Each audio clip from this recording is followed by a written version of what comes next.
Привет, друзья! Свейки, драуги! Мы снова в Риге, сейчас весна, апрель, и самое время сходить в парк. Сейчас мы идем в Виестурдарс, или парк Виестура, старейший в Риге. Ему уже более 300 лет. Парк несколько раз менял свое название.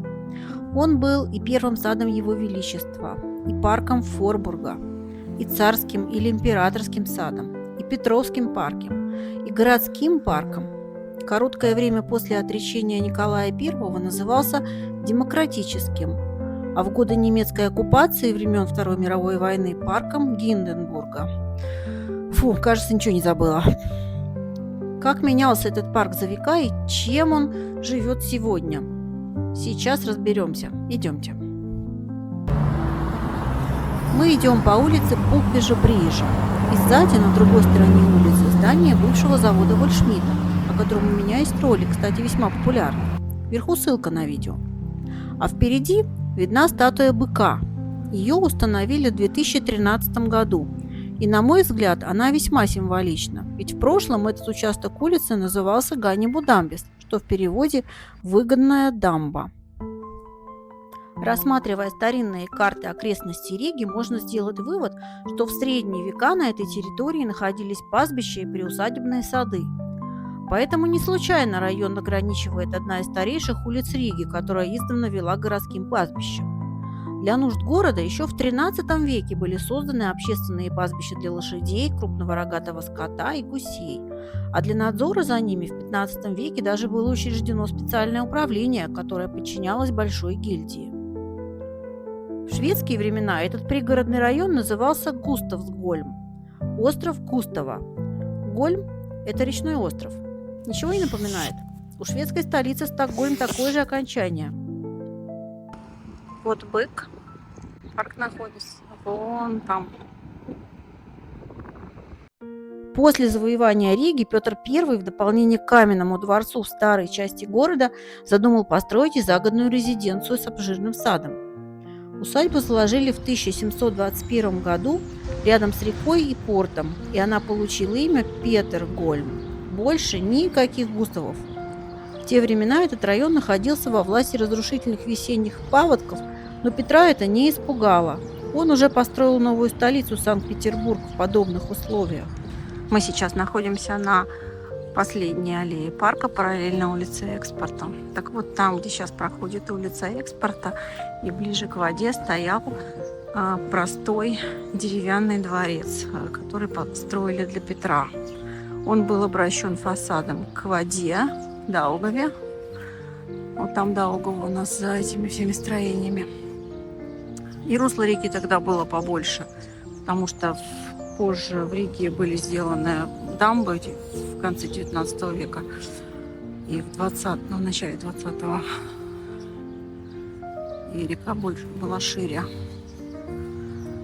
Вот. А парк разбили перед дворцом, точнее за дворцом, с тыльной части.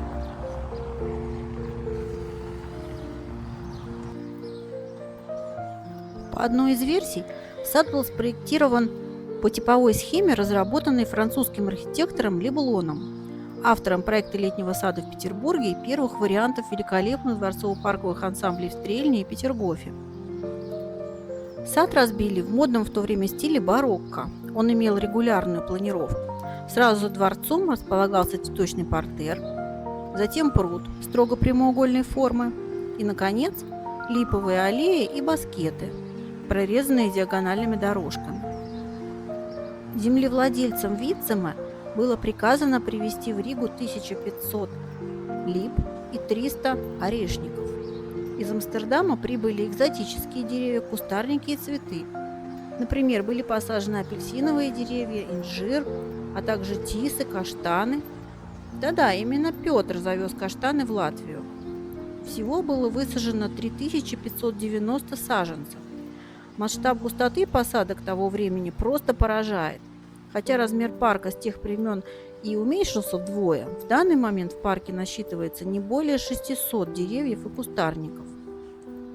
Петр I лично контролировал посадку парка, проведя в Риге 3 месяца. В 28 сентября 1721 года после подписания Ништадтского мира царь собственноручно посадил вяз мира. Вот фото дерева 1910 года. Возможно, это то самое Петровское дерево.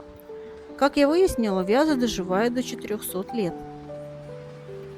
В 1903 году здесь установили памятный камень с надписями на русском и немецком языках, который гласит: император Петр I, основатель славы и благоденствия России, посадил собственными руками сие дерево в 1721 году. Сегодня от дерева остался лишь пень, обложенный камнями. Потомки этого вяза росли здесь до начала 2000-х, но в конце концов все они погибли от редкой болезни. В 2018 году здесь посадили новое дерево, тоже вяз, но сорт устойчивый к заболеваниям. Первые работы по обустройству парка выполняли 800 солдат. Но через несколько месяцев стало ясно, что военные методы неэффективны, и в управление взял на себя Николай Легибанд, владелец местного питомника. Он управлял парком в течение первых 9 лет. Затем, с 1730 до 1755 года, за садом ухаживал садовник Микель Шиндлер. Именно он превратил его в настоящий шедевр. Деревья выросли крепкими, живые изгороди стали идеально ровными, а дорожки выстроились в стройной геометрии барокко. В центре парка располагалась большая клумба, и главные дорожки сходились у фонтана. Такой стиль парка можно видеть сегодня в Рунделе.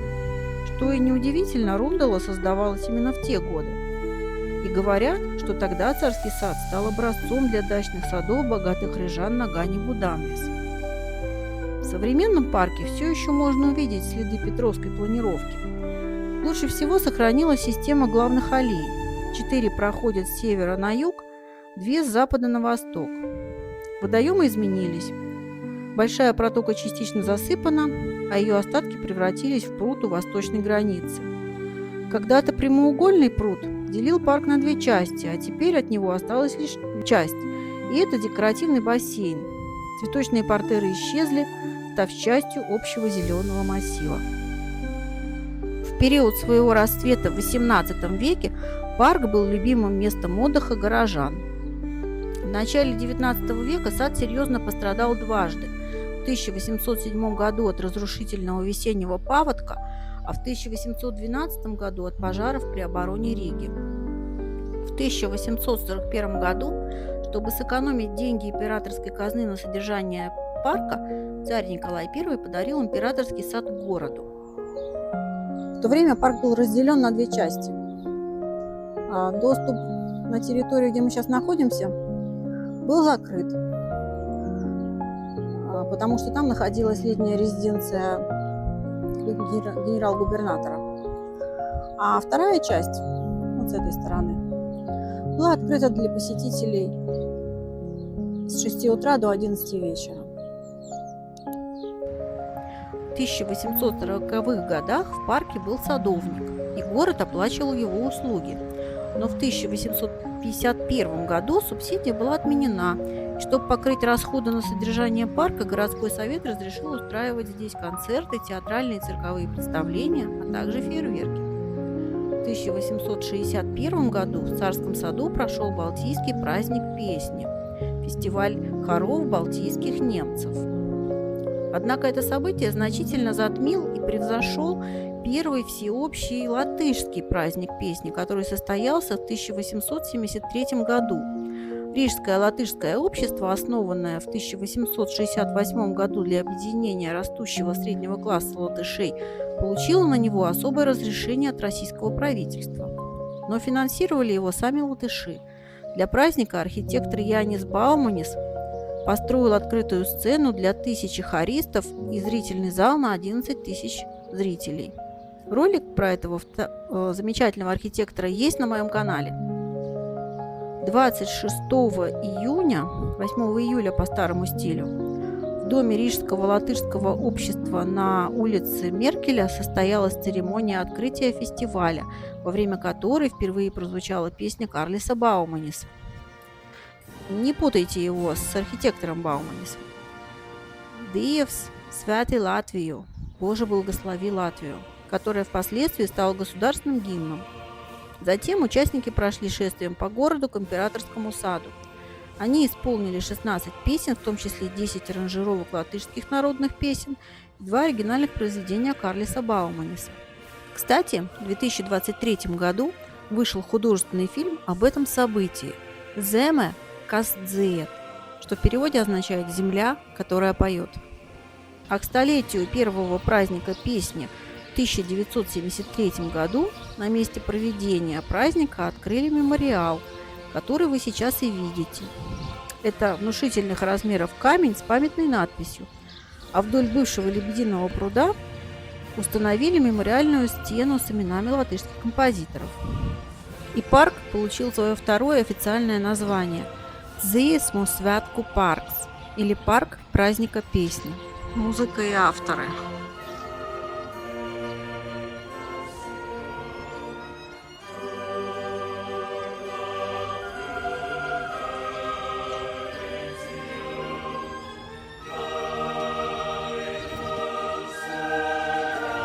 Последний вот здесь как раз гимн Диевс Святой Латвию. Но вернемся к истории парка. В 1880 году 27-летний немец Георг Куфальд был назначен главным садовником Риги, и первым его заданием была реконструкция царского сада. К этому времени парк имел очень неухоженный вид. Куфальд сделал все возможное для его восстановления и частично преобразовал в английском стиле. Заболоченные участки были мелиорированы, высажены новые деревья, разбиты газоны. В нем имелось все необходимое для культурного и приятного досуга. Тенистые аллеи, пруд с лебедями, веселительные павильоны, рестораны, летняя эстрада. Вечерами в саду выступали артисты и играла музыка. Царский сад стал одним из самых популярных парков Риги как летом, так и зимой. Вот, к примеру, такой каток работал в парке в 1893 году. С половины третьего до 7 вечера играл военный оркестр, каток освещали электричеством, большая диковина для тех лет. С 6 до 10 часов вечера можно было насладиться живой музыкой в ресторане с новым концертным залом. Помимо катка и ресторана были открыты ледяные горы. Вход в парк был платным, на выходных дороже, но в цену были включены горки и карусель. Вход на каток оплачивался отдельно. На краю Виа Стурдарза, где сегодня мы видим новые многоквартирные дома, Куфальд создал питомник деревьев, где он проверял зимостойкость редких видов, а также построил пальмовую оранжерею. Сейчас на этом месте находится районный ЗАГС. Там же находился дом, в котором Куфальд проживал вместе с семьей.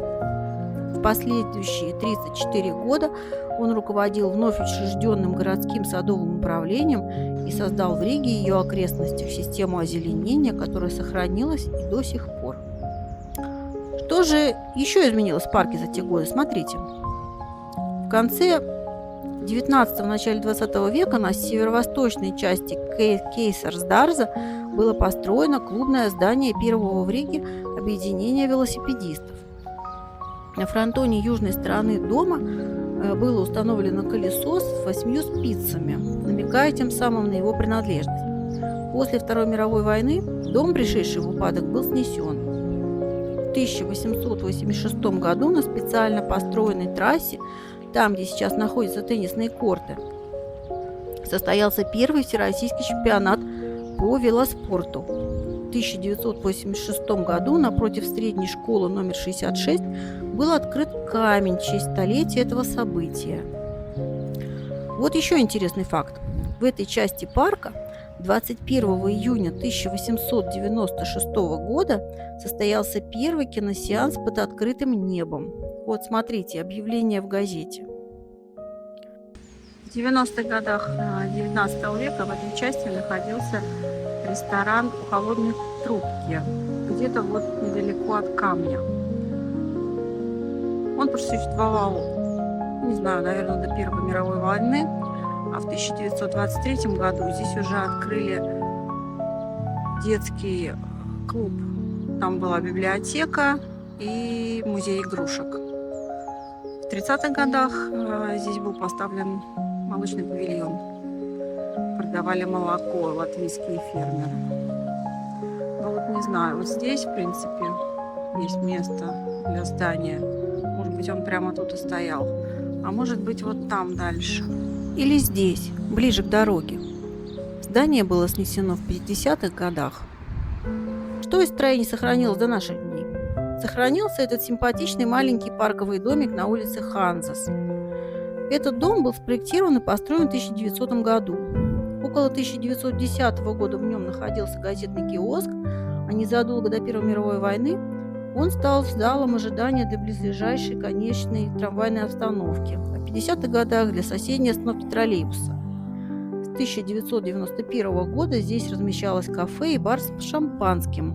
После этого он долго пустовал, и в начале 2021 года его арендовали у города предприниматели, которые превратили его в самую маленькую гостиницу в Риге.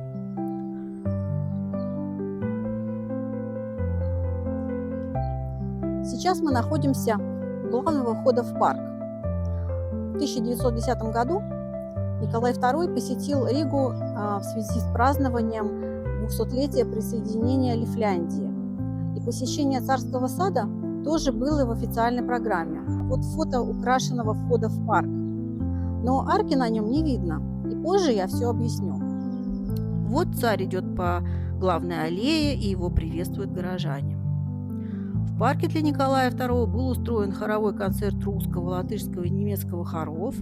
Он побеседовал с членами городской управы и выпил с ними чай. За заслуги в озеленении Риги царь подарил главному садовнику Куфальту золотые часы с орлом, инкрустированным бриллиантами. Дальнейшая судьба главного садовника сложилась трагично, но другая история. Царский сад тех времен можно увидеть не только на фото, но и на полотнах основоположника латвийской живописи и ректора Академии художеств Пурвитиса. Он написал 2 картины с весенними пейзажами парка в 1900-1914 годах. Закончилась Первая мировая война, образовалась Латвийская республика, и в 1923 году новое городское самоуправление принимает решение о перепланировке парка, которое поручает осуществить ученику Куфальта, известному независимой Латвии садовнику Андрею Зейдаксу. Тогда же парк получает новое название – сад Вестура или Вестурдарс, в честь древнего латышского короля Вестура, который в XIII веке повел в битву против немецких крестоносцев племена земгалов и куршей. Зейдакс сделал Вестурдарс приятным местом для отдыха с залитыми солнцем газонами, детской игровой площадкой и регулярными ярмарками и концертами. Именно при нем в 1936 году на входе установили Александровские ворота. Это их третье окончательное место в Риге. В 1818 году эту триумфальную арку в знаменовании победы над Наполеоном поставили на углу улиц Бривибас и Клену, где сегодня находится железнодорожный виадук. Александр I присутствовал на открытии ворот, названных в его честь. Арка имеет высоту 10 метров и такую же ширину. При этом ширина проезда для транспортных средств составляет всего 4 метра. Это делало ее просто непригодной для оживленного тракта, но перемещение памятника, прославляющего царя, так себе идея в те годы. Наконец, в 1904 году строительство железной дороги дало хороший повод. Ее переместили по частям на лошадях и телегах дальше по улице Бривибас, к сегодняшней Академии спорта. Там она продолжала блокировать движение, пока в сентябре 1936 года, к тому времени русские цари уже не были актуальны, ее не отправили в Вестурдарс. В те годы был план перенести в парк все памятники, оставшиеся от предыдущих эпох, но Вторая мировая не дала возможности им осуществиться. В советское время Вестурдарс также был любимым местом отдыха горожан. Чтобы было удобно сюда добираться, конечную остановку троллейбуса номер 1 оборудовали около паркового домика, о котором я уже рассказывала. В 50-е и 60-е годы в парке проводились новогодние базары с оркестрами и угощениями. Коренные рижане до сих пор с тоской вспоминают запахи вкуснейших сосисок на морозном воздухе, катание на горках и звуки духового оркестра. В 50-х годах в парке сделали новые клумбы. В 1973 году в рамках строительных работ к столетию праздника песни были заменены скамейки, обновлены дорожки и детские игровые площадки. Хотя Виестурдарс тогда был официально переименован в парк первого латвийского праздника песни, это длинное название редко использовалось горожанами. Латыши продолжали называть его Виестурдарс, а местные русские предпочитали название Петровский парк. После восстановления независимости Латвии парк вернул себе название Виестурдарс или парк Виестура. Сейчас его продолжают восстанавливать. Мы идем по липовой аллее. Наиболее распространенные виды лип в Виестурдарсе – голландские. Конечно, это не петровские липы. Этот вид деревьев идеально подходит для городских условий. Они морозоустойчивы, хорошо переносят обрезку и производят много нектара. Старые деревья в парке стремятся сохранить как можно дольше, так как они красивы и полны полостей, в которых живут птицы, белки и летучие мыши. И на них растут различные виды мха или шайников. Более того, старые деревья – живые свидетели истории. Этот мощный бук, возможно, видел и велосипедные гонки, и первый кинопоказ в Царском саду. Темная есть с длинными иголками у теннисных кортов, растущая в группе с лиственницами. Это сосна веймутова, завезенная когда-то в Европу из Америки. Она растет быстро, поэтому явно моложе буков. У пруда ивы, черная ольха, тополя и осины выглядят хорошо в любое время года. В 2016 году клумбы с многолетниками расширили, и каждый год к ним подсаживают однолетние цветы. Весной на газонах вокруг деревьев цветут крокусы. В 2018 году отреставрировали Александровские ворота. Здесь постоянно что-то меняется, появляются новые аллеи, скамейки, современные детские площадки. Вот, посмотрите, какую красоту сделали в прошлом году. Детская площадка посвящена латышским народным песням. Явная отсылка к длинному названию парка. Вон, видите, девочка крутит шар. А теперь прислушайтесь. Слышите? Эта площадка мультимедийная. На ней можно запустить музыку. Девочка покрутила шар, и площадка запела латышские детские песни.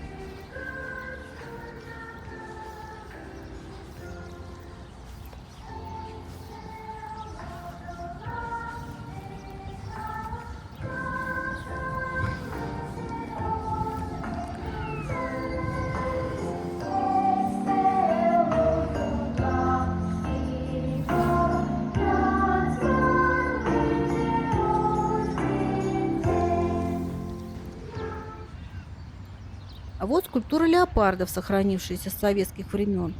В 1967 году их создала скульптор Виктория Пельше, и это был ее дипломный проект в Академии художеств. Пруды в парке – это настоящий рай для птиц. По словам орнитологов, в Виестурдарсе в течение года можно встретить до 80 видов птиц. Лесные утки в пруду выглядят такими счастливыми, что, возможно, их пора переименовать в городских. Говорят, что некоторые из них делают гнезда в дуплах старых лип, и вылупившиеся утята смело прыгают с дерева в пруд за своей мамой-уткой. Есть здесь даже скульптурная группа, посвященная уткам. Она называется «Мала. Край». Автор Бригитта Зелча-Айспоре. Обязательно обойдите ее и рассмотрите с разных сторон. Этот пруд также является домом для чаек, а в кустах можно увидеть пару водяных курочек. Редкое зрелище, поскольку эти черные птицы с красным клювом редко решаются гнездиться в городе. Вот она, курочка, посмотрите. В 2021 году, летом, 300-й день рождения парка отметили с участием очаровательных дам в костюмах в стиле модерн, ходулистов и мимов, а также с участием уникального велосипеда с высокими колесами по моде начала 20 века. Кстати, в этом году в июле будет происходить 13-й латвийский праздник песни и танца школьной молодежи. И, конечно, в парке Виестура тоже будет часть праздничных мероприятий. Вот фото с предыдущих праздников. Сегодня Виестурдарс – это живой организм. Здесь бегают, выгуливают собак, катаются на самокатах и велосипедах, отдыхают с детьми. Это не музей, это часть повседневной жизни. Это живущие своей жизнью произведения искусства, постоянно растущие и меняющиеся. Молодые деревья, как и мы, люди, с годами стареют, а штормы валят даже крепкие на вид экземпляры. Тоненькие саженцы вырастают высокими и могучими. За 3 с лишним века этот парк видел императоров и студентов, князь с детьми и влюбленных. Он менялся, но остался собой, городским садом в полном смысле этого слова. Кажется, что здесь есть все деревья, которые только могут расти в Латвии. Кажется, что здесь растут все полевые цветы, которые только существуют. Кажется, что нет в Риге места более чудесного. Если у вас есть свои воспоминания или ассоциации с этим местом, поделитесь в комментариях, буду очень благодарна. Если ролик вам пришелся по душе, поставьте лайк и подпишитесь на канал. До новых встреч, друзья! И Сулабу Драу!